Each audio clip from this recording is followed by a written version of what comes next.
What is going on, Degen Nation? Kenny Kim here, bringing you another Fantasy Golf Degenerates podcast. This week for the Wells Fargo Championship, as usual. I am here with everyone's favorite Canadian, Tyler Tamboline. Tyler, what is up, my friend? What's up, Kenny? We're back. Strokes gained pooping. Great episode last week. Got some good feedback, some good reviews based off of that. So definitely loved getting back into the action with you here. Now we're back again. Coming off a John Rahm win. We'll get into that in a second. But before we get into that, I want to remind everyone this show is brought to you and presented by DraftKings. We'll have a very special offer for you guys later. It's hoops related this week. So with the NBA playoffs going on, be sure to be tuned in for that offer a little bit later before we get into the DFS tiers. And then, of course, our friends over at fantasynational.com. Head on over to fantasynational.com/FGD. Get yourself 20% off your first payment. Kenny, plus 350. John Rahm did the thing. I don't know what you think, but man, he barely played good on the weekend and still closed the door, as he probably should have, as the odds suggested, but didn't score that well for DFS over the weekend. And in the end, he was needed, but there was other ways to get there. So what was your thoughts on the week at the Mexico Open? And what do you think of the course? First time really going out there and seeing how it all played out? I didn't think it played as easy as I thought it was going to play. I thought, resort course, 25 under. The wind really held its own, and it kept the greens somewhat firm. So you didn't see like outlandish scores this past week. But I don't mind the course. I mean, it's what we said. Distance was important. Lots of bombers in that top 10. I think some interesting notes from the week. Of course, Rahm. The thing about Rahm was, he had the lead every day. He just, I know Pat had that. Pat Mayo had that wire-to-wire win, and I forget what it paid out. It might have been like 225-1 or something like that. No. I don't even know if he bet it, because him and I talked about it on Wednesday. What was it? 30-1, and he was not even that good. But that's not that great. Yeah.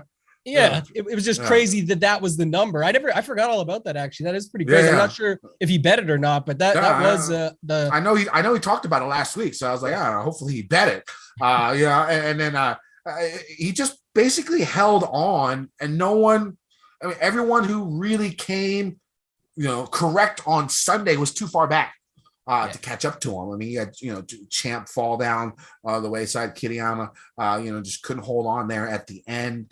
But then you had, Finau and Brandon Wu. And of course, I had a GPP lineup, which would have won the $3 if I played Brandon Wu instead of Dylan Wu, who missed the cut. Every week that happens, right? Every week you have a lineup, especially if you mass multi-enter, you have a lineup where, you change one golfer and you win the event. It's not that big of a deal. But when the golfer has the same name of the golfer that missed the cut, that ruined your lineup, it's like, that one hurts a little bit more stabby in the back.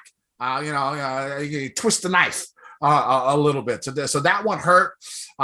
Somehow, I don't know. I have to admit, last week I was on the show just to be on the show. Just to let people know I'm alive and I was on the show. I was in a bog. Hey, some of it was self-medicated. Some of it was my medication. I couldn't do all the research I wanted to do. When I tried to do the research, I would just lose focus. It just happened. I just had, some issues. But somehow I still had a winning week. I 50% return on investment. I won in cash, even with the stallings. Missed cut. My other 3 cash cornerstones made the cut. Lanto had a really nice run on Sunday. Munoz played okay the whole week. I had Wise and Garrigus filling out the rest of my lineup, and Wise had a huge Sunday, and that brought me from bottom 25% to inside the top 40% to get those double ups in. So it was nice. It was nice getting a win on a week where honestly I wasn't expecting much, not only because of the new course, shitty field, but also just because of how I was, mentally at that point in time. But I am clear this week, 100% clear. I'm ready to go. Other big things about last week. We saw Tony Finau. Finau is interesting because, his iron game just unbelievably good. But he putted like a blind 4-year-old, I don't know, on Thursday and Friday. Like he lost like 5 or 6 strokes putting on those 2 days. 1 or 2 strokes he gains, gets better, he wins the event. I don't know, he missed some egregious amount of putts the first couple of days inside 15 feet. Like, it was ridiculous. It's like double digit amount of putts that he missed. Now, the issue is his iron game was really strong. And you would think on a course that's long, Mexico, very, very long course, a lot of longer irons, you'd think it would not correlate to this coming up week. But a lot of the approach shots are from 175 yards and more coming up this week, even though the course is shorter. So, it's going to be funny to see what happens with him and his ownership and see who goes about playing him, even though totally different course setup. Do you go back to him? That's something we'll talk about here later on in the podcast. Other guys, Cameron Champ was up there playing really well. You had Smalley up there, Kitayama, really good playing by him. Davis Riley, again, another one who's just putting his lights out. And then you had, sort of the outliers out there, like the Lipskis, the Reeves make it into the top 15 out there. It's good seeing actually Ches play pretty well. He could be an option this week at cheap prices. Patrick Rogers there got a top 10. I guess Rahm got the W, so it's nice for my little group, the pool that we'd had with Pat and all the guys at the beginning of the year. I'm sort of was in last place, and so a couple top 10, a win and a couple top 10s this week hopefully brings me back up. Any other highlights from this event? I wouldn't say highlights, just talk to the course for 2 seconds though. Like I actually like the course quite a bit, just seeing how it played. And if you look at the leaderboard, even so, Rahm, we talked about already, it wasn't like 4 straight days of crushing. It was just he did enough in those first couple rounds to glide through it over the weekend. And then even you see it like Wise, Finau, these guys came out of the woodworks on Sunday. It was a very fair course in that everyone sort of had their bad days and their good days and had their shots to find their way into the mix and left it kind of wide open. But next year, I mean, we got the notes down. I know I do, at least going through it for next year. Distance was a clear advantage. You look at the board, some of the guys that are up there, I think we'll still be able to take some of it over to this week, not because the course is anywhere near the same. It's completely different, but just when they're playing that good, you can bring a lot of that just overall tee to green game over to any course. I think that's going to play a big factor this week. Rahm getting the job done like he should. It was a little tricky down the stretch. That tee shot on 18, a bit wayward, had to take it from that awkward lie, but little things down the stretch. Like, and speaking of Mayo earlier, you mentioned him, like his boy, Marty Traynor. I think he needed the top 10. I just saw he finished T11, but he was in the mix and he loved Kurt Kitayama. I said, like, I wasn't high on Kurt Kitayama, but it was one of those guys where if you believed his skill, so guys like Kitayama, Riley, the projection sites and the sites out there that people use with optimizers and whatnot, they won't account yet for their skill level because a lot of what they do is based off of Vegas odds and things like that. And Vegas isn't they're just not going to take enough money on a Davis Riley or a Kurt Kitayama to care to move that line any further. So they just set it.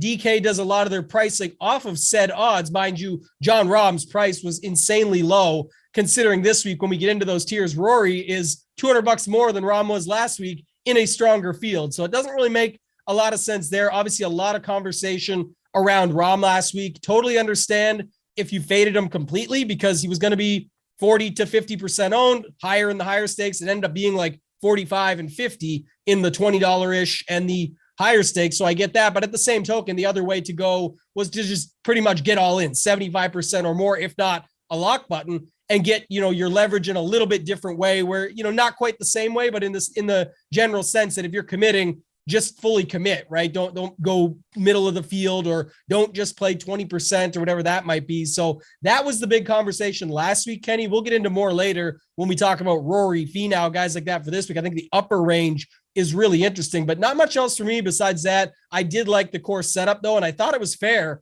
And I think a lot of guys, maybe next year the field gets even better because of how the field played out. It was definitely a good test. It wasn't like, some of the stuff the Zurich Classic, like I said, it was hard to watch even with a sweat on the go. I didn't have any crazy sweats this week I just didn't have Brandon Wu and Kitayama and those guys together. But for the most part, some good calls. Some of the guys really fell apart though over the weekend, like Rye, Long, Lashley. These guys all had good starts, still showed up on the leaderboard in the end, but just did not have the weekends like their starts were. So they made the cut for you and then fell apart from there for what you needed from a DraftKings scoring perspective. But overall, I thought it was a fun event and I'm happy for it for next year. I think one thing you'll see if they keep playing this event over year in and year out at Vedante, if there's ever going to be a week where there's not that much wind and it's softer conditions, you'll see the 25 under you'll see the 28 under win in this event. It's just, they kept the greens. There wasn't rain, so they were able to keep the greens like even wedges. We're not, we're having a hop, before, it spun backwards. It wasn't just stick back, like golden tee type, backup googly type deal. So if the wind blew a little bit, and that definitely was a factor. If you get this event without any wind and a little bit softer conditions, even with the length, you're going to see a birdie barrage. So, I think this course is definitely going to be related to the weather, and that's what you get on courses within a mile of the coast.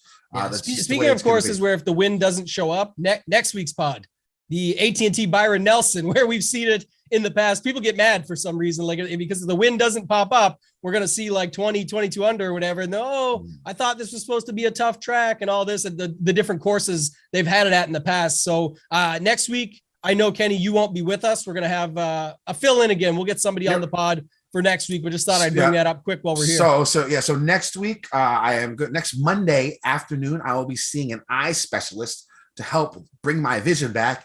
And I was talking to some guys on Twitter who are eye specialists who do what my doctor is going to do on Monday. And I guess I'm going to have like multiple needles in my eyeball. So I decided to take next week off. If I'm going to get 5 needles in my eyeball to try and fix my vision, I'm going to go ahead and take it off because, of course, it is the Byron Nelson also, not the biggest event in the world. So I will not be on next week, but I will be back for the PGA Championship and probably every week afterwards. So, I won't be missing that much after next week, depending on what the doctor says, but I think I'll be fine. But again, let's get on with the Listener League. Anything else you want to talk about this past week before we move on? No, we'll bring a lot of these guys are playing this week. So we'll be talking more about sort of the play from last week, just based on the most recent history and recent form, I should say, but not a lot other than that. Before we get into the course, we'll get to the Listener League here. I can run it out if you want, just make it a little bit easier on you, but we had I Am Awful took it down. So 569.5 points. Shout out to Gup. Gup has been really grinding away to try and take this thing down. Got second place with 560. Nice. So nice to see that. But I Am Awful took it down. I'll read you off the lineup here, Kenny. John Rahm, of course, 39% owned in our contest. Next highest owned was Hubbard at 16%. Then it was Aaron Rye at 10%. Adam Long at 8%. Kurt Kitayama at just under 6%. And then Trey Mullinex at 3% to round it out. What are your thoughts on that? Yeah, Mullinex actually ended up being my favorite 6K play as the week went on. I wrote that up in my article on cupscorner.com, so that worked out pretty well. I like that play. The length really held off. He went bombers with Kitayama, Rahm up there, and then played, the guy who makes the cut all the time, who's making a lot of cuts, and Hubbard. What were the other two? Rye and Long. Yeah, Long was, in the midst of contention before he fell back a little bit. On Sundays, it's a good lineup, nice different spreads. I mean, he didn't go all bombers, but he had a nice array of bombers and a nice array of guys who have been playing well. Rise had a couple of top finishes. Hubbard's been making a lot of cuts.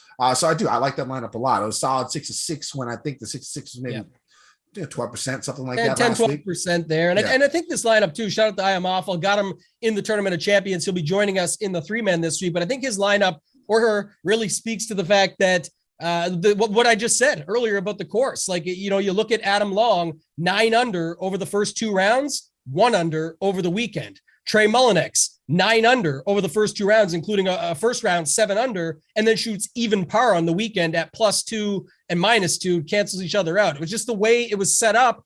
Some guys kept it rolling. And then you see John Rahm was like 7 under, 5 under, 3 under, 2 under. Like, he got worse as far as scoring to par goes as the week goes on, but overall did enough to get the job done based on those first 2 days. So really nice lineup there. Go ahead. John crushed the par 5s too. Those are pretty big. It's something, I think he was like 12 under or better on the par 5s for the week. So that's another thing to notice about the course for next year when they come back. All right. Yeah. Speaking of the course for next year, how about the course for this week, Kenny? What do you got? All right. So PGA Tour comes to my neck of the woods this week for the Wells Fargo Championship from TPC Potomac at Avenel in Bethesda, Maryland. The event's usually played at Quail Hollow in North Carolina. But of course, they are doing the President's Cup there this year. So because of that, they moved the Wells Fargo to TPC Potomac. TPC Potomac has hosted the Quicken Loans tournaments in the summer of 2017 and 2018, and hosted other PGA Tour events in the past, but not since a major redesign in 2009, making all course history outside of 2017 and 2018 null and void. There have been a few other professional tournaments played here since the course redesign, most notably two web events in 2012, 2013, and the Senior Players Championship in 2010. The one thing you notice in all three of those events, plus the 2017 Quicken Loans, the winning score was -8 or -7.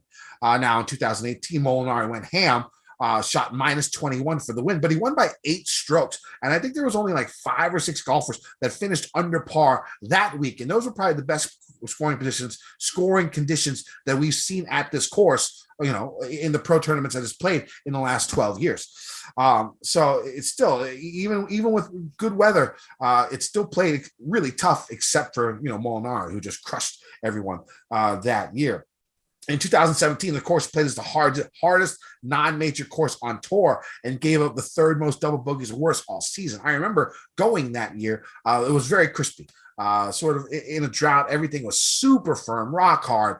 Nothing was staying on the fairways. It was really tough sledding that year. The next year, 2018, a little bit more softer conditions, a little bit easier conditions to score on, and you saw that in the final leaderboard. I do expect this week to be more similar to 2018. We haven't seen a torrential amount of rain, but it's been around average for this time of year. And this time of year in the DC area, you get a good amount of rain. We're right on the average. There's also some rain on the forecast Tuesday, and there's rain on the forecast Friday. So you could see some softer conditions earlier on in the event, maybe round 1, round 2. But when we get to the weekend, you're going to see more chilly, more windier conditions. So I think the scoring on the weekend will be a little bit tougher than the first couple of days out here. I do expect the winning score to be in the low double digits around there, unless someone goes ham like Molinari can. With the talent out here with these golfers, it's not hard for some of these guys to do. Now let's look at the course overall in general. It's around a 7,200 yard par 74 par 3s, only 2 par 5s.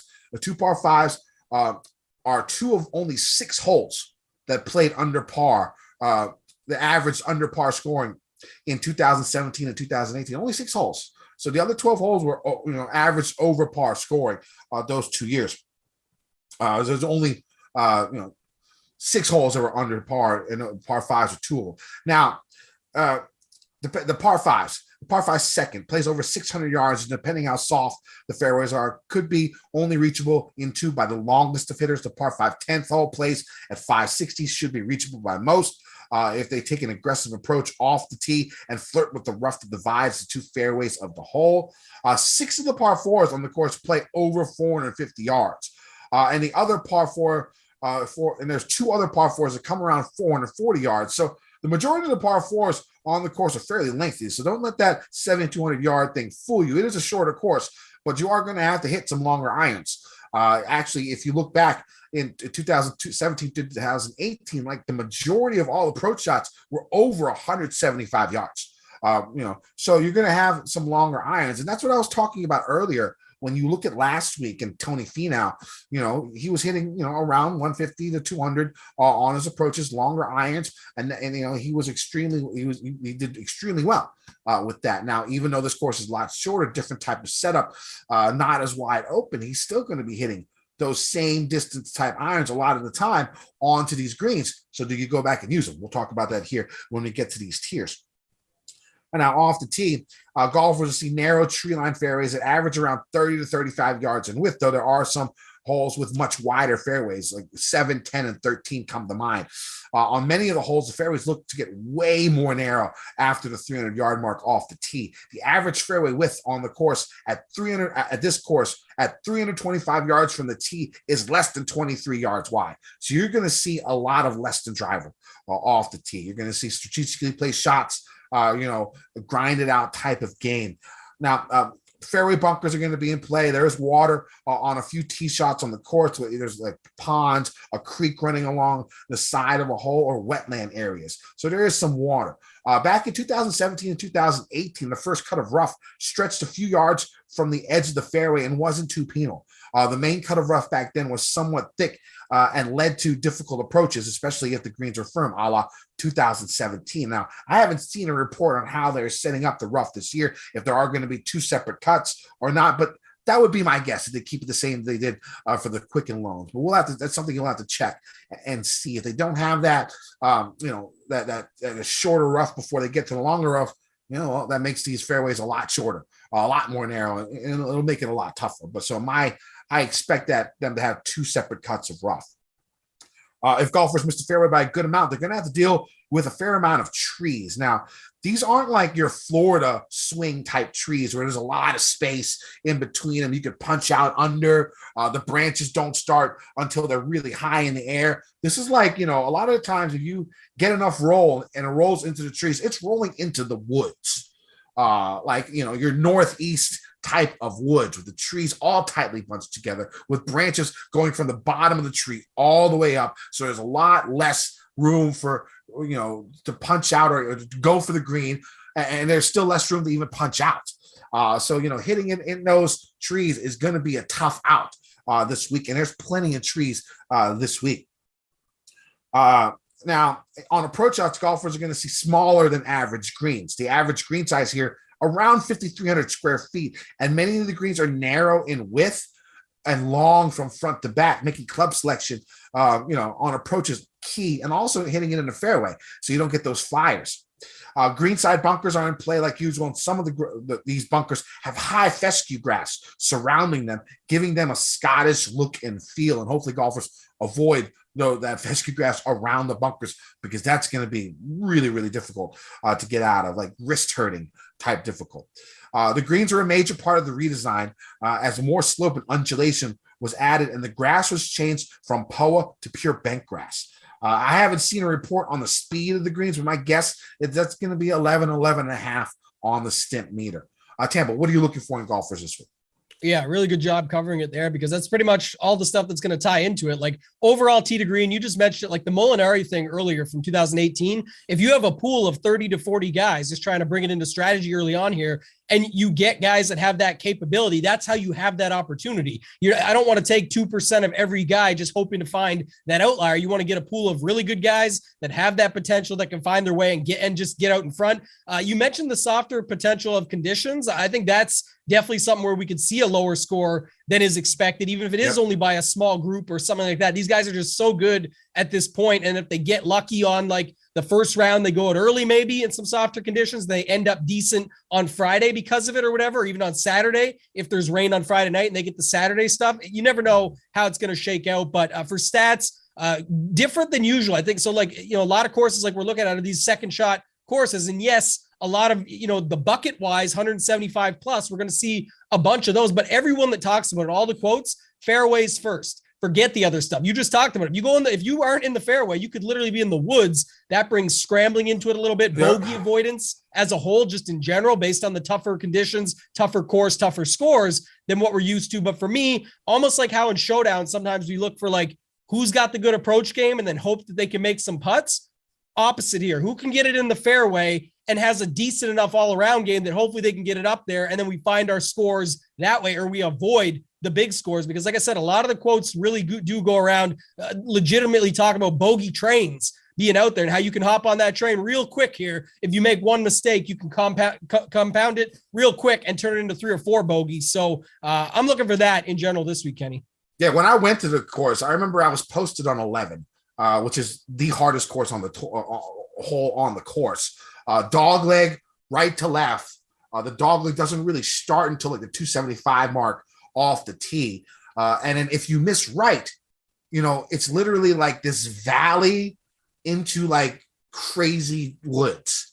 And I saw so many balls, like every other ball went into the woods. You know what I'm saying? Like, every other ball. I think this might have been 2017 when I went, because the balls are rolling. It was dry as hell out there. I don't think we're going to see it like that, but there's a lot of like slopes and undulations and valleys in the rough on the right side is what I remember off the tee. And so what you're going to see is if golfers missing that, they're going to go through tumble, they're going to go through, and it usually ends up like in the trees. Like you want to hit it in a fairway bunker here. Like, you know what I'm saying? Take like that for sure. Yeah, if you hit it, if you hit it in a fairway bunker, you're going to be so much more better off than if that ball just keeps rolling. And it's not like it's huge rough. So the ball, if it bounces on the fairway, it gets a little skid. I saw a lot of balls go off the cart path into the woods on that hole. 11's going to be a bitch. Yeah. It's a tough hole. This is a tough course. Now, I think with the golfers, talent-wise nowadays and the equipment that they have and all that, even from 5 years ago, I don't think we're going to see single-digit under par unless the wind really kicks up on the weekend. If the wind gets above 15, 20 miles per hour on the weekend, you'll see single-digit under par wind. But if it stays 10 to 15, and it stays a little bit soft with rain. We had rain yesterday. It rained Friday. If it does that, then maybe they can get a little bit easier scoring conditions. But it's going to be a tough test. The greens are small. So a lot of it has to do with the firmness of these greens, because I think this is for the 2017-2018. This course is below average in driving accuracy and below average in greens and regulation, and that's even with slightly easier scoring in 2018. Still combined, they were less. So it's going to be tough. It's going to be, I think accuracy is going to be very, very important off the tee. Now, the thing is, it's a less than driver course. So how do you judge that in your model? Tampa, how do you judge that in your model? Because they're not going to use driver except on the par fives, and maybe, one or two of the longer par fours, but it's mostly going to be driver in the bag. Yeah, overall tee to green game, just in general, that because like I said, that's going to bring everything into play. But you can good drives gained, but there's also fairways gained on Fantasy National, so you can just change to that and try and adjust for it. Look back to, I think you mentioned a little bit of it. We'll go throughout as we talk about it, but some of the other correlation courses and stuff like that have been brought up, TPC River Highlands, things like that, where you can try and compare out and get a feel for it. But this is where watching the golf and just knowing these guys, and just to speak to that too, I think, like you said, this is going to make for a good watch. We've watched, like I said, I didn't mind last week at all. Loved it much more than the Zurich Classic and some of the stuff we've had lately. But since the Masters, there hasn't been anything that I've been like, yes, let's dial into this. Let's watch. I know this field, people are still out there complaining about the fields. Like, it is what it is. It's golf. I'm excited for it. I love golf, so I'm happy. But I think this is going to be a better test to both see golfers play and like for themselves, as well as for us to watch at home. So I'm excited for this course and how it sets up. I think, again, we'll go through the tiers when we talk about it, but you'll have to take your stands in certain spots. There's going to be a lot of ownership, especially up at the top, that we have to discuss. So it'll be good to get into it. Before we get into it, let's do our normal ad read. We'll get that out of the way, pay some bills like you always like to say, and then we'll get into the tiers from there. Hoops fans, the latest offer from DraftKings Sportsbook is too good to pass up. New customers can bet just $5 on any team and get $150 in free bets if they win. It's that simple. It's not often you get 30-1 odds on any basketball team to win their next playoff game, so that's some great value. DraftKings Sportsbook customers can also bet on the NBA with same-game parlays. Combine multiple bets from the same game for a bigger payout. The more legs you add, the more money you can win. Head to the app now and check out our picks. Download the DraftKings Sportsbook app now. Use promo code FGD. Bet just $5 on any pro basketball team and get $150 in free bets if they win. That's promo code FGD at DraftKings Sportsbook. All right, so let's get to these tiers. Let's start up in this 10K range. We got Fitzpatrick all the way to Rory. Pretty interesting up top. I mean, a couple things you could say about Rory. His biggest strength is going to be muted, but his biggest weakness is going to be muted. So, his biggest strength is off the tee. His biggest weakness is wedges. You're not going to see that many wedges, and you're not going to see that many drives with the driver. So it sort of evens out. Then you got Finau, who we've talked about already. Last week was a ball striking clinic. He couldn't putt worth a damn, but I think he putts a little bit better on bent, if I'm not mistaken. Then you have Answer coming off injury, looks healthy now, better putter on bent Pretty good putter on bent. This is the course that he looks like should suit him. Same with Corey Connors, probably going to be the chalk. And then you have Fitzpatrick, another guy who this course, especially if it picks up in the wind on the weekend, a little bit chilly, it could suit him as well. Where are you going here? I'm really interested in your Rory and Finau takes, because the other three, I think a lot of people can understand playing pretty easily. But the Rory Finau take is what I want to hear from you, Tim. Yeah, I'm going to play Rory. I think that's the dynamic. You said it off the top, almost like you're reading my notes. It is very interesting in this upper range this week. And I'll tell you a couple reasons why I think it is, because Rory's going to be like a decision. He's not plus 350 like Rahm was last week. He's plus 700, 750, whatever you can find out there. My point is more but on DFS, he's 1,000 more than the second highest priced guy. That is a lot. Yeah, that was the similar dynamic last week. Like I said, it's funny. He actually went up $200 because Rahm was 11.3, but the dynamic is different this week, because last week it was Rahm far and away, clear cut, make your decision. You know what it is. He's going to be 40% owned or whatever the number. Everyone was 33 to 45 and end up being right at the top of that at 45 and even higher in the higher stakes, like it was expected. But this is different because now you have a few things.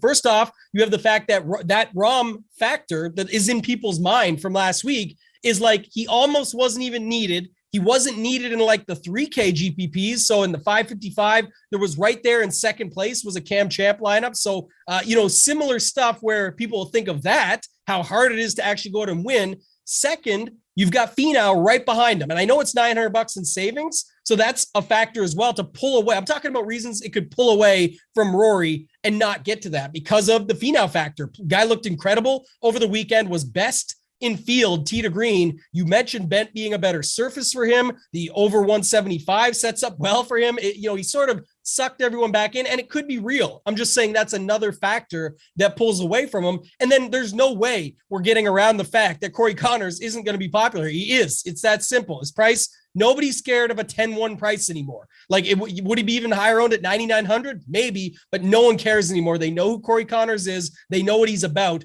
The course probably doesn't set up better for anyone else in general, just how good the guy has been. And then people can still, these won't be popular plays, but like Fitzpatrick and Answer, you can always talk yourself into them a little bit to just pull some of the ownership, whether it's 8% at least on a course like 6%, this, at least on a course like this. Yeah, it's going to get talked about a little bit, probably Fitzpatrick more than Answer. So for me, I'm just going to play Rory up top. I know that, he's still going to be popular in his own right because the most expensive guy always gets some love. He is still a favorite. It has nothing to do with the fact that, like, look, I know where this course is at. Some were joking out there today, like maybe people forgot this is not at Quail Hollow, but it has nothing to do with that. Like, the guy at the Masters did what he needed to do down the stretch. The problem was the first 3 days. That's why there was no chance, but like there was legitimate conversation. You and I both said it on the pod coming back to work that Monday. Like, look, there was no way in the world I ever thought Rory was taking that Masters from Scottie Scheffler. That was Twitter getting excited. Like, is Rory going to pull this thing off finally? No,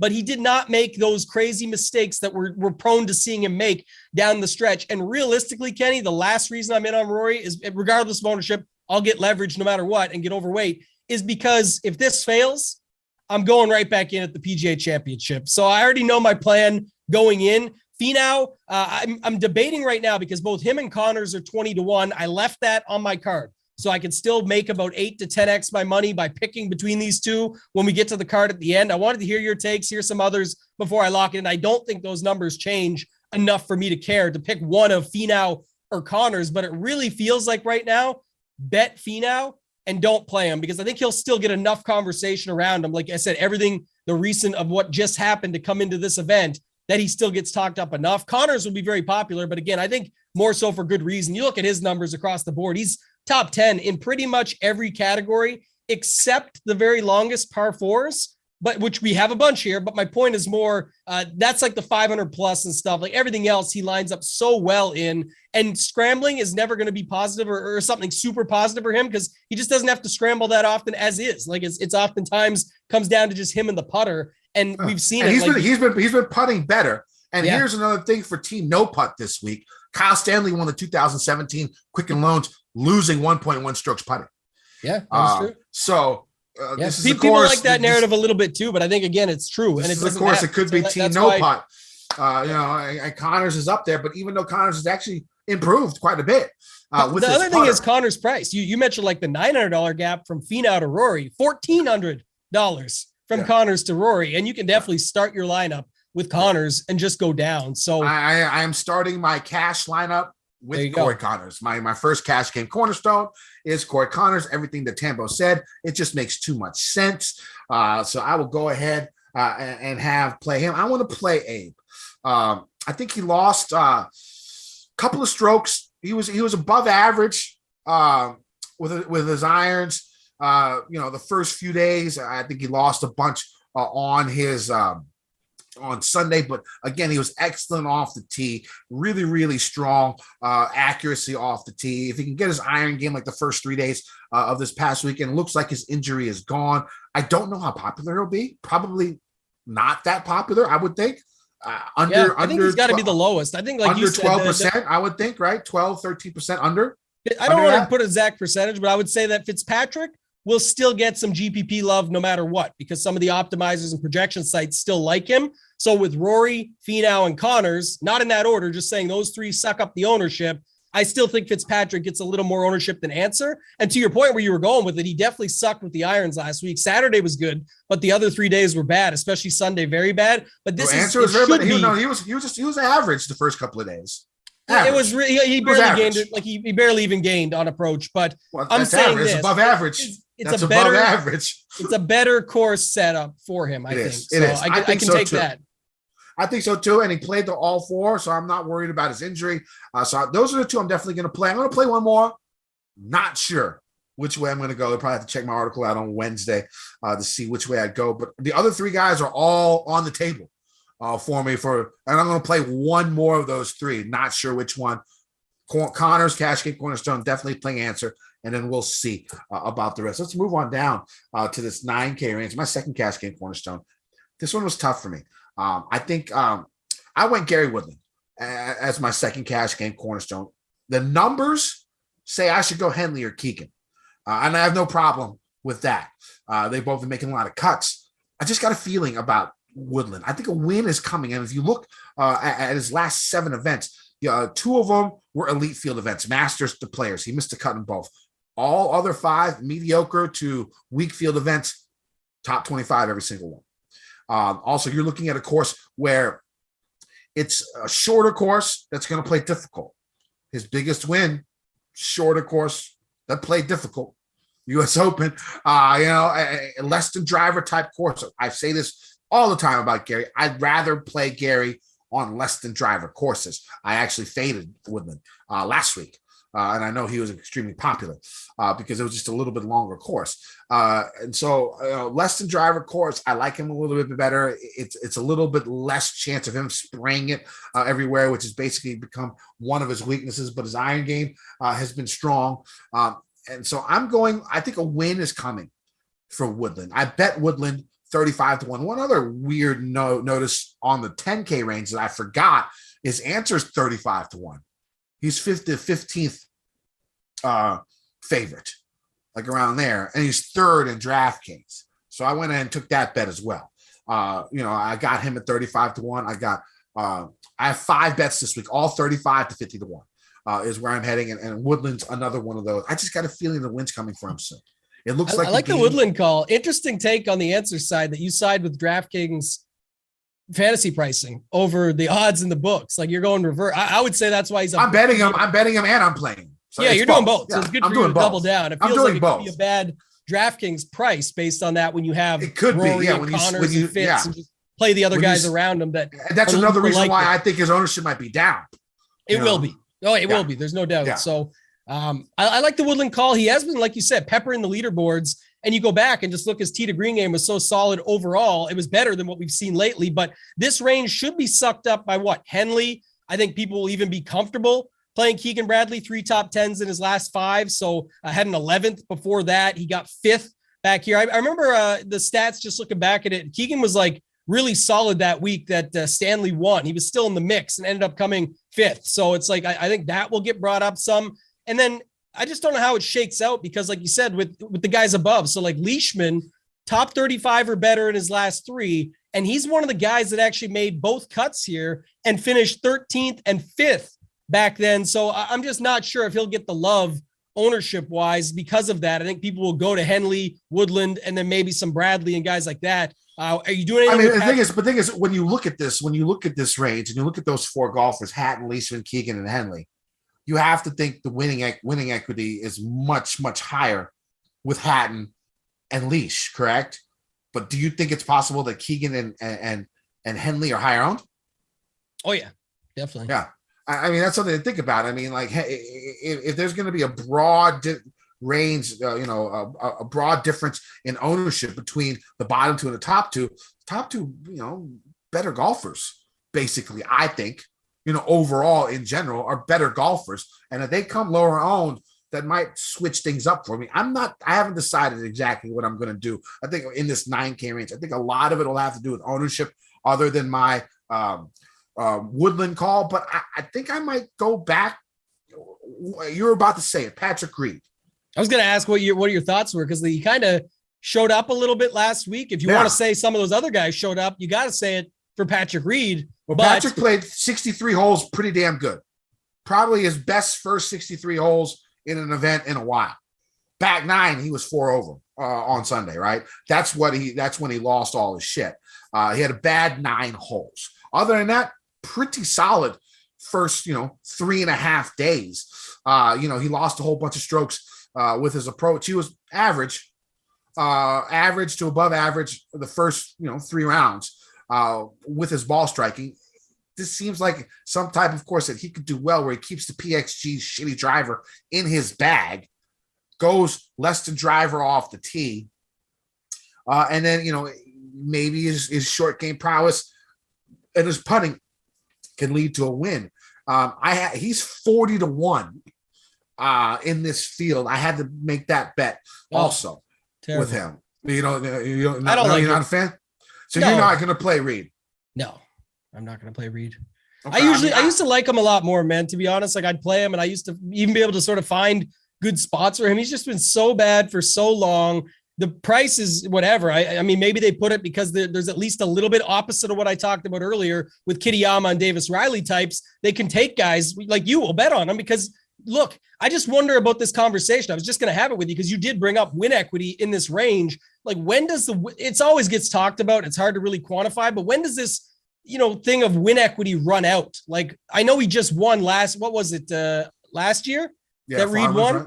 I think so. Yeah, it was Farmers last year. So I don't know. I guess you could say it shouldn't run out in a year, in my opinion. I'm just saying, but in general, a lot of the win equity we talk about with these guys ends up being from like 3-4 years ago when they won, and now they just haven't done a lot. It's hard to win.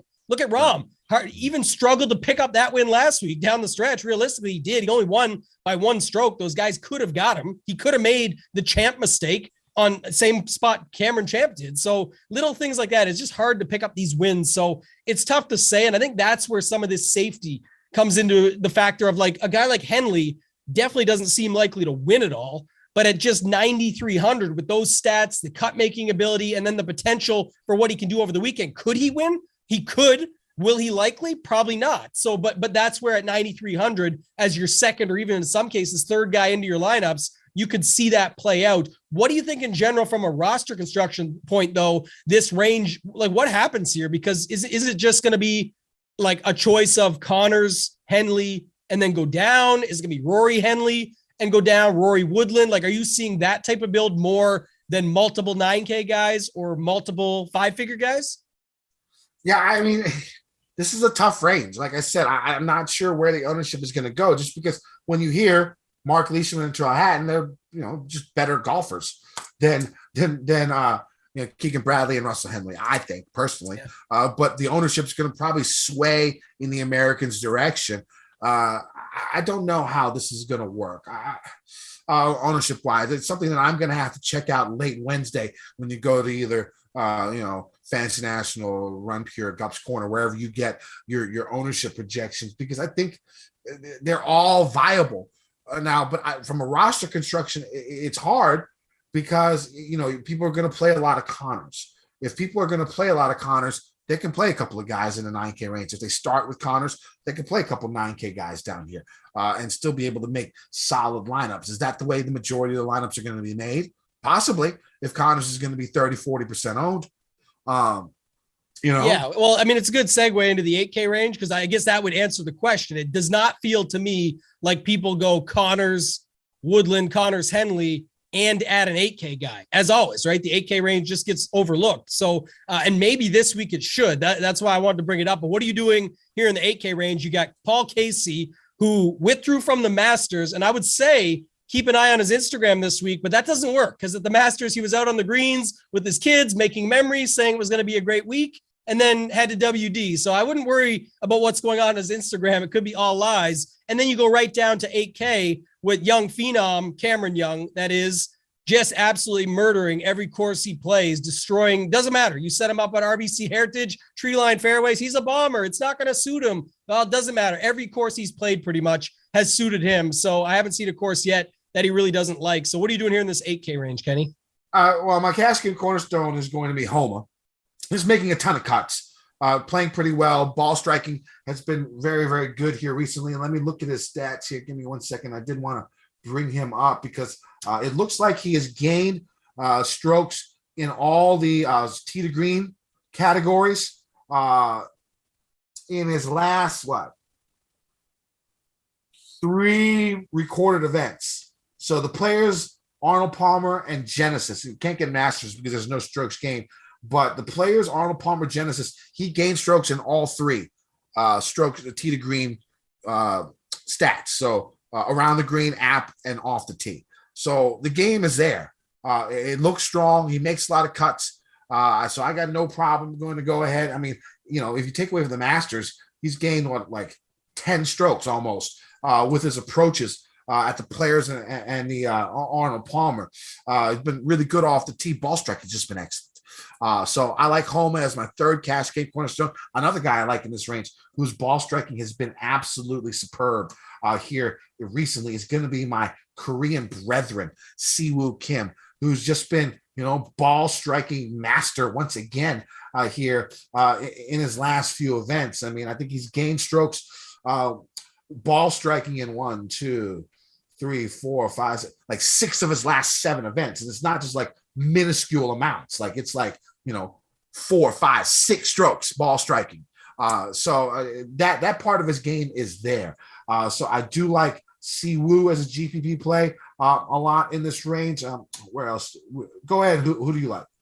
I was just going to say a couple guys. One I know for sure. Again, this is just a sort of a internal strategy piece where if you've sort of battled through this before, you kind of have to do it again. And that's with Paul Casey at the top. If you were like me and took a chance on him at the Masters and just is what it is, you knew there was a potential that he was still injured. You knew there was all this situational stuff.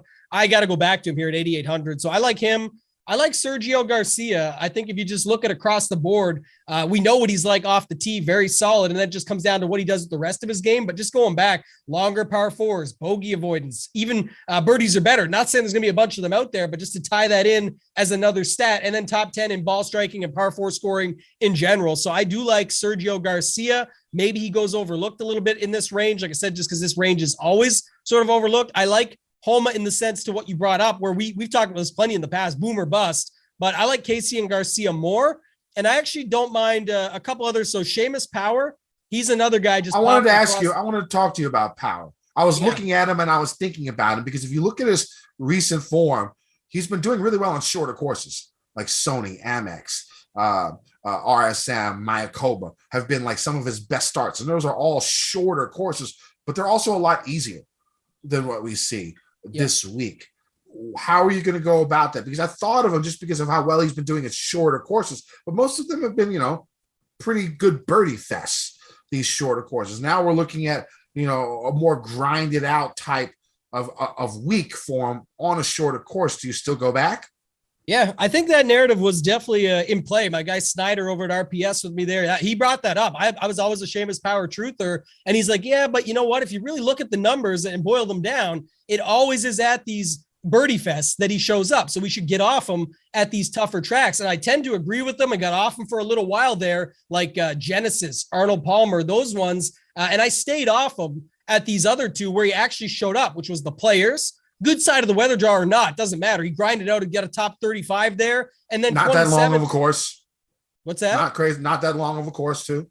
The Players. Yeah, like that. And again, these are not even close. I don't think these courses are correlation courses. It's more like you said, though, in tougher fields at courses with the score going to be a bit of a higher number. The Masters and the Players were both that same way. And he grinded out, called a top 30 at both. Price kind of fair at 8,300. And if you just go the underlying stuff, much better on bent, which is what we have here. So that's a good sign. And then the top 10s within the stats, the par fours, birdies are better. The bogey avoidance, he's second over the last 50 rounds. So he doesn't make a lot of these big mistakes. That'll at least give us a chance to make the cut, which we need, and then find our way through from there. And then he's top 30-ish in like overall tee to green, good drives, off the tee in general, par all the four stats scoring, that we're looking at. Long par fours. Yeah. I mean, he just the bogey avoidance thing that you were talking about, off the tee, he's above average in the field and fairways gained. So, I mean, I'm tempted to play him. I think I will play him. It was just, I was a little iffy because a lot of the shorter courses, which he has been successful in,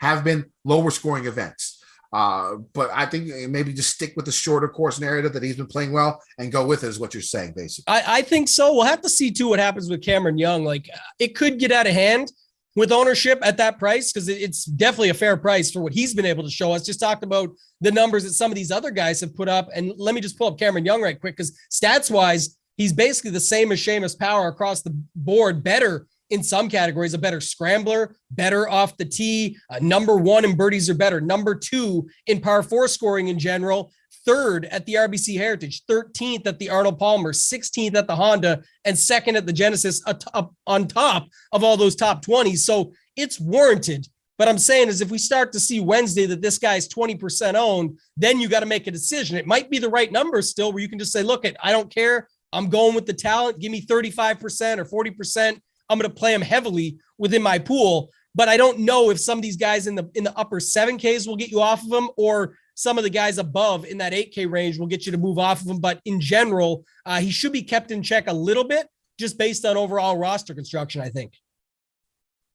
Yeah, I mean, it could be right. And now if you 15 to 20 seems about right as of right now. If you decide to go against that, where do you go? Do you pivot to Webb, who actually gained strokes with his approaches for the first time in a while at the RBC?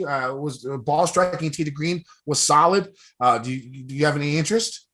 No, I do not. And I think that's going to be a common thing that I'll just look to avoid here, where a lot of times people, when they're moving off of a chalk piece, I'll just say a couple things on it right quick. They'll say, oh, I got to just go to the guy above or below him. I know you're going to talk about a guy right below him in a second that is interesting because I don't know if many people will go there. We'll get to Matt Kuchar, your boy, here in a second. I think he's got to be. I think he's got to be. I mean, two straight top threes at $7,900 on a course where people an old don't man like can Matt win. Kuchar, no, where an old man don't can like win. Matt Kuchar This and is Cameron a Young. course where I think an old man can win.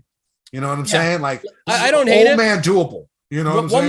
One more thing. So one, roster construction, you can just avoid this range altogether. Just build where you move off the range. And yes, one of these guys could come through and score well. And if they win, yeah, you're in trouble. But I'm saying that might not be on every lineup. Just in general, I don't need to say if I'm not playing Young, I have to play this pivot for $100 less. That's one way you can do it. The other way is you can play Young with Kuchar, where most people would think of that as I'm pivoting to him. You might be able to compound and get a little bit different by playing both together. But go ahead, bring us into the 7.9K range because I know you're starting off with Matt Kuchar. Yeah, Kuchar's my final cash game cornerstone. Again, back-to-back top threes. This is the type of course, shorter course that I think you can grind it out, where I think old guys can win. And the game has just been strong for Kuch here, recently. So I'm going to ride his form to go ahead and do it. But I mean, even in the last 50, he's top 10 in bogey avoidance, par four efficiency from 450 to 500, strokes gained, par four scoring, par four scoring. He's been in the top 10, top 25 in fairways gained in the last 50, in this field. So yeah, so my cash game cornerstones this week is going to be Connors at 10-1, Woodland at 9-1, Homa at 8. What is Homa? 8-4, 8-3. Let me look real quick. Homa is 8-6. Homa's 8-6. And then I have Kuchar at 7-9. It only leaves 14-3 left but I am playing Ryan Armour in cash. Just a heads up, that'll be your free 5th cash game cornerstone here. So it'll still leave you $7,500 to fill out that final spot. Other guys I like Brian Harmon. If you look at a lot of the important stats over the last 50 rounds, he's top 20 in fairways gained, top 10 in par 4 scoring, top 25 in long par 4s, top 20 in bogey avoidance. But his iron game is not the best in his last 50. But he has gained strokes with his irons in 5 of the last 7 events. So it looks like there has been a little bit of improvement there. So I do like Harmon down here. Joel Dahman pops in the model. Once again, he ranks 6th in the model, but I really like Sepp Straka. Straka, coming off, I don't know, he's like 3 top 10s in his last 5 events, including a win. He's gained strokes on bent overall in his career. 3 top 10s in his last 5 events. Including a 3rd at the Heritage, which is another, grinded out strategic type of golf course. So I like Straka a lot. I bet him as well. I think 40-1 this week. I like him. I said Joel Dahman. Any other guys in this top range you like? Yeah, I mean, this is where you're going to get all your guys from. I think in general, we'll get to it in a second. When you get to sort of that 7,500 to 71, that's where it gets busier, I think. But up top here, a bunch of these guys are in play. Like Aaron Rye showed some stuff last week again, just continues to play well. We know he's got the pedigree, so I think he's a guy you could play. Keith Mitchell, Doug Gim, Brian Harmon, those 3 mix and match. But I mean, if I was to rank them right now, probably would go Gim, then Harmon, then Mitchell. So that's a range there that's popular. And I think that you could, maybe not popular in ownership wise, but just I think everyone will like a little bit of each of them. It always gets spaced out. That's the other thing that you can just know going in. Like, this is where I always joke with people about it in the Discords and just with people talking about ownership in general. Like, oh, I think he's going to be like 13%. Yeah, he is. But they're like, oh, if he was 9%, I'd play him. It's like, that's just dumb conversation to me. If he's 13%, you like him, get 20% or more and move on. Like, pick your guys that you like in this range, because it always gets spaced out amongst them because people are starting to take more stands up top, where then this range just ends up a little bit more wide open. So those are 3 there. Streelman, he's one of the other guys in that sort of handful bunch of like Leishman and Ricky Fowler, who we'll get to in a second, guys that have actually made both cuts here back at the 17 and 18 Quicken Loans. So Streelman fits that. I like your Straka call. Troy Merritt and CT Pan, both right at 7,500. Again, 2 more. So that's like 6 or 7 guys above 7,500 that I like, and then probably will pick another handful down below. Yeah, I mean, down below, Smalley had a good week last week. Brendan Steele and Tee to Green has just been excellent here recently, and also one of the better longer iron hitters out here. And he does this thing on long par 4s as well. I think Steele can make a good play. Lucas Glover, again, another guy, Tee to Green, ball striker. I think he can make a decent play. I sort of like him in cash. Marty Laird, another guy. What I like about him is accurate off the tee, really good with his longer irons, really good on longer par 4s, avoids bogeys. I think he might get a little popular. I think just from the numbers down here. What do you think? 8%, 12% Party Marty Laird? Oh yeah, I think he's definitely getting up there because the numbers pop like crazy. Like, this is like using Fantasy National. We talk about it all the time. FantasyNational.com/FGD. Get yourself 20% off your first month. But Kenny, this is JJ Spawn Popper, Joel Damon Popper. Like, when these guys went off and did their thing, Spawn went on to win that week. This is the same type of pop you're getting in the model from Marty Laird this week. So I think he'll get a little bit popular, and there's definitely other guys around him. Yeah, I mean, Mac Hughes, the best bent putter in the field. Brandon Grace, tough course guru. There's some guys. There's definitely some plays down here in this lower 7K range. Big Bo Hosser, he had a pretty good finish here. The last time the Quicken Loans was here, I think he top 5, top 10, maybe. I'm not 100% sure, but I'm pretty sure he had a pretty good finish. Then you got Hubbard, who makes every cut. There's options down here. That's what I'm saying. I don't think you need to back yourself into any corner. I got no problem, especially in the higher stakes stuff where you can add ownership to these guys. Like, if Laird's going to be 12% in something like the $20 add more to that when you go up because people just will continue to play that as a value play. Adam Long was one guy that stood out to me. Like, I think this is actually a better course than him. And he showed up last week and still did his thing. But if you go back, 3 or 4 made cuts, 15th, 12th, and 35th, solid start to his week last week. And then over the weekend still did his thing to kind of grind it out, but that will play better at this course. Anirban Lahiri last week kept it going. Another T15. This guy had another great round on Sunday, 5 under, solid tee to green across the board. He played this course and got 13th back in 2018. And since the Players, which we all thought was a fluke, it just continues on, Kenny. So I got no problem going back to a guy like him. Steele. Who was that? Who was the last one you just talked about? Lahiri, Okay. Anirban Lahiri.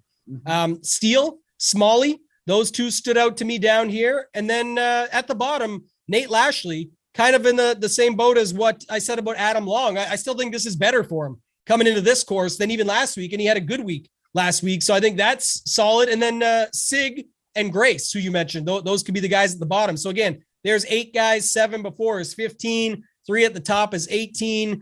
Between the middle, another 4 or 5 is like 22. This is where your pool, you could sort of just cut it down. And then we'll take different stands probably by the time Wednesday comes around. But this is, as a first look, guys that I like to have into the pool that I think not only, will make my pool, but have a chance to go off and have a good week at the tournament this week so that you could have the opportunity of what you mentioned earlier, like a Molinari week back in 18, where it just could happen that one of these guys ends up going off because there's good reasons that I'm playing them all. So that's where I'm at for right now. Kenny, want to take us into the 6K range? There is some plays in here, and this will allow some of those lineups that we talked about earlier with multiple 9Ks or a couple guys up top. So who do you like here in the 6K range? 2 things I found very interesting. When I made my original model, Svensson, my ranking was 26, and Zach Johnson was 101.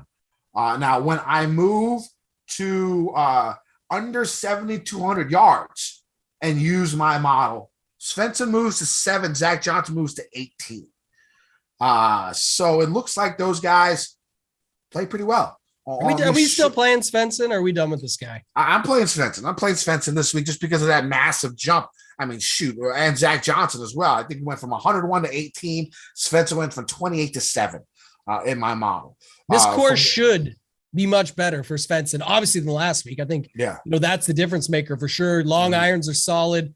Can find his way in there. I'm just wondering if we're chasing too much with this guy, but I think he makes sense in the pool for sure. So I'm okay with that. So Svensson and ZJ really catch my eye. I already said I'm using Ryan Armour in cash. The guy is short course guru. He just likes short courses. I mean, like what he finished, the main cuts he have are like Sony and the Amex, and any short course, you go ahead and play Ryan Armour. And I think he finished 4th here in 2018. So he has some experience. That's not the reason was a second. Yeah. I mean, that's not the reason I played him. But I mean, he's the cheap down here. Another guy, Kadira, who at 6,000, 6,500, I think makes a lot of sense. Again, another short course type of guy who I sort of try and only play on shorter type courses. I think he had a pretty good finish last time he played. I don't remember exactly where he finished, but I think it was the top 25 the last time he was out on tour. Michael Thompson, another guy, he's really good on longer par 4s, hits a lot of fairways. So I like Michael Thompson. Those are some of the golfers that I like. Who do you? Hayden Buckley, another guy who just seems above average in all the major stats I'm looking for in the 6,500. If you're above average in all stats I'm looking for, I think you can do all right. So Hayden Buckley makes sense. Who do you like in this range? Yeah, the Buckley call, him and Mullinax both at 6,500 makes some sense there. Just really good off the tee guys. Mullinax actually played here back in 2017 and made the cut. Buckley played very solid last week and sort of fits that mold. So of the guy that we're looking for stats wise. So I think that could play out well. Armour I love, but I think everyone's going to love him too. So again, I wouldn't say to go away from him for that reason. I just think either I'll look at builds that maybe ignore going there, almost like how I mentioned with Cam Young earlier. Cam Young's just harder to get off of because you can make so many builds work with an 8K guy. With Armour, I think a lot of people will just end on Armour or start with him and go up. Or they'll just land on him on purpose and want to round their lineup out that way. It could work. He's obviously priced low here. It seems low for everything that goes with him, but I think that's just one way to get a little bit different. Other guys in this range just going down. Malnati, T15 last week, solid across the board, 38th here in 2017, and made 4 of his last 5 cuts as a whole. So I think that fits well. Chase Seifert, 4 of his last 5 cuts, including upside, 18th, 22nd, 25th, 3 of those 4, and he just burned everyone by missing the cut on the number. Again, I think a much better course setup for a guy like Seifert this week. And then you mentioned, you didn't, and I was going to bring him up, Sung Kang. First of all, used to be a guy that we would always play on these shorter courses, par 70s. But last week, so I want to compare this. So Brandon Wu last week was getting talked up because correlation courses and similar past results, but he wasn't popping anywhere. But that's why people like Brandon Wu, he paid them off heavily, especially with that Sunday round.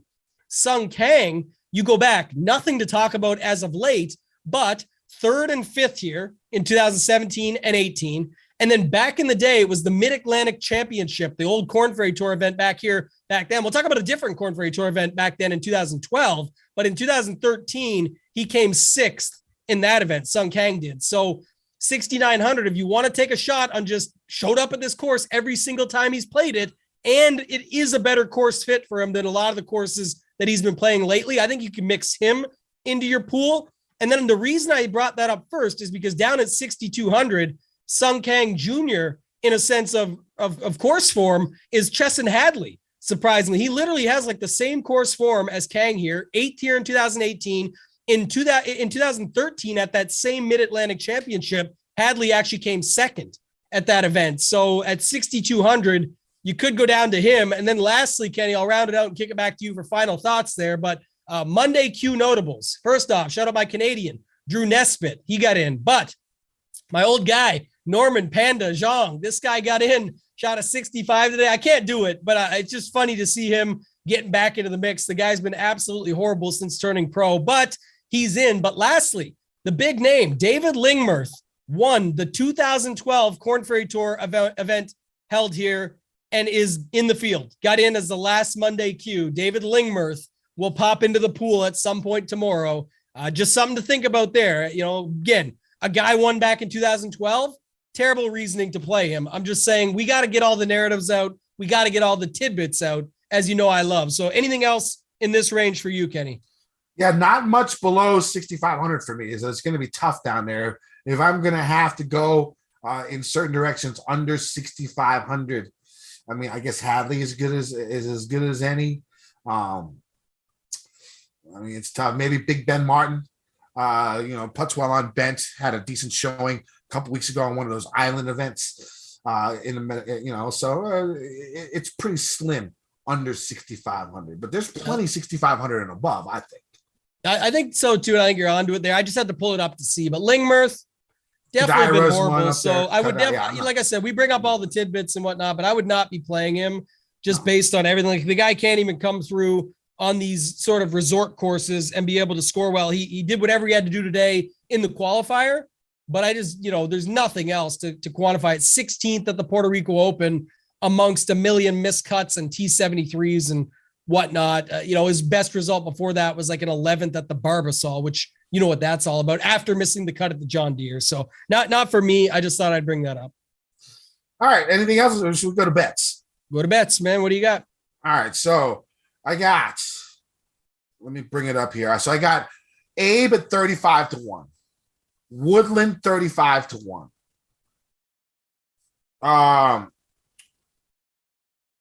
Sepp Straka 40-1, Patrick Reed 40-1, Matt Kuchar 50-1. Yeah, Connors might just be too good for me to fade. Like I said, I'll wait and see on my 20-1 guy. It's probably going to be Finau and just fade him and play Rory and Connors and pick one between Answer and Fitzpatrick up top and have 3 guys up in that range, just the way I like to shake it down. But I'll go with that. But I've got Keegan Bradley at 35. I've got Cameron Young at 40. I got Seamus Power at 50. And then the 2 bombs are Marty Laird at 140 and Armour at 225. So it's like all the guys that I think will have ownership on DraftKings, but those numbers were just too big based on the same reasoning. So that's where I'm at. And it's likely going to be Finau at 20 that I add tonight. I was just picking between him and Connors, and just everything on Connors he can mess up. He can make mistakes too, but at 10-1, at 1,400 less than Rory, to be able to even start your lineups there, like there's just too much value, I think, in that versus Finau because of one good weekend that he played. So Finau's back. Good for him. It'd be better for the game, like Spieth winning, but I'll play a wait and see approach on that beyond one weekend to play. All right, so one and done. I'm looking at Woodland. I'm looking at Woodland or Siwoo or Kuchar this week. Gosh, don't play Kuchar. Woodland was on my list though. Finau, back-to-back top threes. Yeah, that means it's going to happen again. 3, 3, and then third time's the charm for another third. Oh my gosh, Kenny, it's all lining up. Hey, but it's the type of course for him too. You have to admit. I mean, this type of shorter course, grind it out, strategic off the tee. Not your bomb off the fairway. This is his type of course. It makes sense. I'd probably rather poke those 5 needles you're getting in my eyes than to play that much Kuchar or play him in my one and done this week. But I appreciate where you're coming from. I had Connors, Finau, and Woodland on my list as options for one and done.